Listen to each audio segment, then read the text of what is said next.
صحابہ اکرام جب موت کو یاد کیا کرتے تھے تو ان کی جو داڑھی ہے وہ یقین مانے آنسوؤں سے تر ہو جایا کرتی تھی.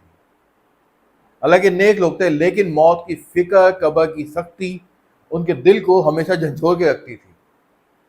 زندگی بھر کی جو ان کی نیکیاں ان کو ناکافی لگا کرتی تھیں، اور ہمیشہ ان کی جو لو یہی لگی رہتی تھی کہ ہمارا جو رب ہے، اللہ جو ہے وہ ہم سے راضی ہو جائے.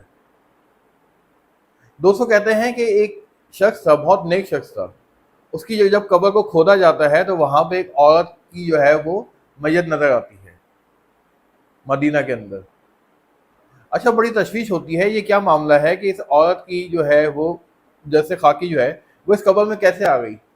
لوگ کیا کرتے ہیں، پھر ریسرچ کرتے ہیں اور گھومتے ہیں تو اس عورت کے گھر تک کا، اس لڑکی کے گھر تک کا ان کو پتہ چل جاتا ہے. اور جب ان کے گھر والوں سے ملتے ہیں اور جب اس کی قبر کھولتے ہیں تو وہ دیکھتے ہیں کہ اس قبر کے اندر جو ہے وہ اسی عالم کی جو ہے وہ جیسے خاکی ہوتا ہے.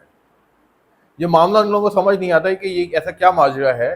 تو جب اس لڑکی کے والدین سے بات کی جاتی ہے تو وہ کہتے ہیں کہ یہ لڑکی تھی تو ایسا ہی، لیکن اس کی جو خواہش تھی اور میری جو قبر ہے وہ مدینہ منورہ میں بنے. اچھا، ایسے ہی جب اس عالم کے گھر والوں سے ملاقات کی جاتی ہے اور اس کی شریکی ہاتھ کہتی ہیں کہ ویسے تو وہ بہت شخص نیک تھے لیکن ایک بات وہ ہمیشہ کہا کرتے تھے، اور وہ یہ کہ عیسائی مذہب کے اندر یہ چیز بہت اچھی ہے کہ غسل جنابت نہیں ہے، لیکن اس کی پکڑ اتنی سخت ہوئی اسلام کے اندر کہ ہمیں ان چیزوں کو فالو کرنا ہے، ان چیزوں سے رک جانا ہے اور اس میں وہاں پہ شک و شبہات لائے.